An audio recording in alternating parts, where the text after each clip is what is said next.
Ipinakilala ng Philippine Center for Post-Harvest Development and Mechanization of PhilMec ng Science City of Muñoz, Nueva Ecija ang paggamit ng soybean sorter upang matulungan ang mga magsasaka na makapag-produce ng mas malinis na butil ng soybeans, mapataas ang kalidad ng kanilang produkto at mapalaki ang halaga nito sa merkado.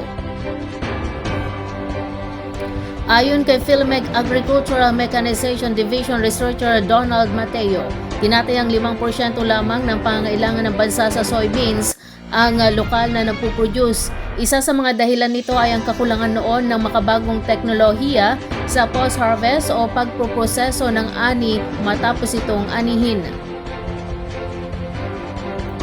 Ipiliwanag ni Mateo na kabilang sa mga natukoy nilang suliranin ang kakulangan sa teknikal na suporta sa post-harvest handling na nagiging dahilan upang mawalan ng gana ang ilang magsasaka na ipagpatuloy ang pagtatanim ng soybeans. Dagdag pa niya, may ilang kabataan din ang nag-aatubiling magtrabaho sa tanim na ito dahil maaari itong magdulot ng pangangati sa balat. Dahil sa mga hamong ito, nakabuo ang mga mananaliksik ng PhilMec ng soybean sorter na makatutulong sa mas maayos na paglilinis at pag-uuri ng mga butil ng soybeans bago ito ibenta. Ayon kay Mateo, kadalasang nakakaranas ng bawas presyo ang mga magsasaka kapag ang kanilang soybeans ay may halong dumi, buto ng damo at sirang butil. Sa pamagitan ng tamang paglilinis at pagsasala ng mga butil, may iwasan ang mga ganitong kaltas sa presyo. Ang soybean sorter ay naglilinis, nagsasala at nag-uuri ng mga butil batay sa laki gamit ang mga butas-butas na screen at blower system na nagtatanggal ng mga hindi kanais-nais na materyales.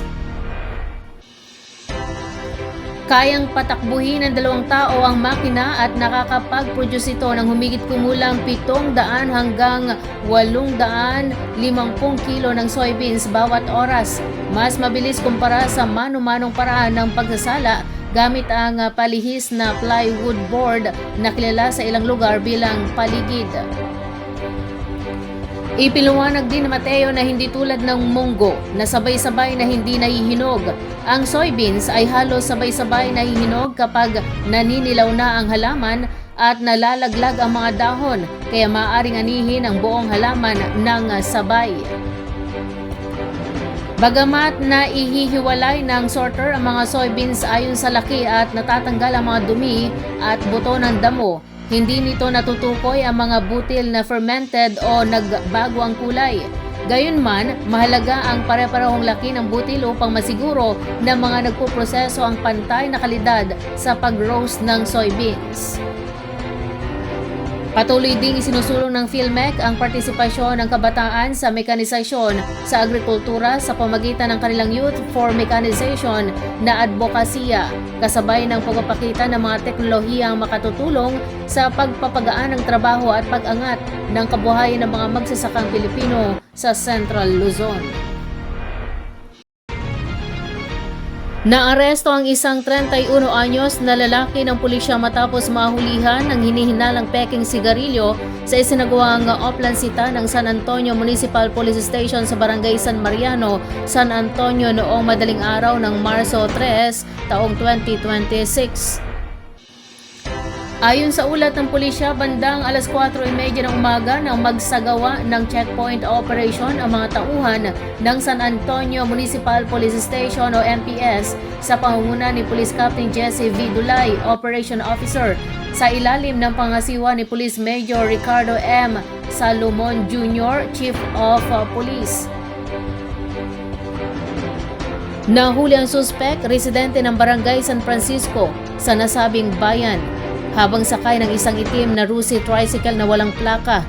Sa isinagawang karaniwang inspeksyon, napansin ng mga pulis ang 3 malalaking kahon at 30 rim ng sigarilyo na may mga tatak na RGD at TS na nakalagay sa sidecar ng sasakyan. Batay sa pulisya, natuklasan ang mga kontrabando sa pamagitan ng plain view doctrine kung saan malinaw na nakita ng mga otoridad ang mga kahon ng sigarilyo nang hindi kinakailangang buksan ang anumang saradong bahagi ng sasakyan. Hininga ng mga pulis ang suspect ng permit to travel at iba pang dokumento upang patunayan ang legalidad ng mga produkto. Gayunman, nabigo umano itong magpakita ng anumang papeles o patunay ng pagiging lehitimo ng mga sigarilyo. Dahil dito, kinumpiska ng mga otoridad ang 3 kahon ng RGD cigarettes, 30 rims ng TS cigarettes na may tinatayang kabuang halaga na 52,000 pesos, pati na ang itim na Rusi tricycle na ginamit sa transportasyon ng mga ito. Ipinaalam sa suspek ang kanyang mga karapatang konstitusyonal bago ito dinala sa San Antonio Police Station kasama ang mga nakumpiskang ebidensya para sa tamang disposisyon. Kasalukuyan nakipag-ugnayan ang pulisya sa Bureau of Internal Revenue o BIR upang beripikahin ang estado ng mga nakuhang produkto. Inihanda na rin ang pagsasampa ng kasong paglabag sa Section 18 kaugnay ng Section 15 ng Republic Act 7394 o Consumer Act of the Philippines at Republic Act 8293 o Intellectual Property Code of the Philippines laban sa suspek.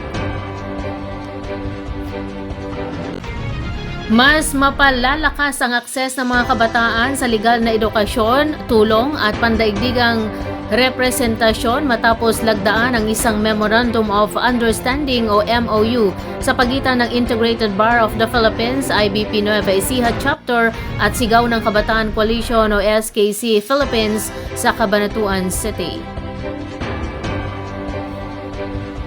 Layunin ng kasunduang ito na pagsamahin ang institusyonal na mandato at legal na kadulubhasaan ng IBP Nueva Ecija at ang malawak na network ng kabataan ng SKC sa buong bansa, pati na rin ang kanilang ugnayan sa mga international na plataporma. Ayon kay IBP Nueva Ecija Chapter President Maria Carmela Wenceslao, mahalaga ang pakipagtulungan sa mga komunidad ng kabataan upang higit na mapalakas ang preventive legal education at mas maging epektibo ang paghatid ng mga serbisyong legal.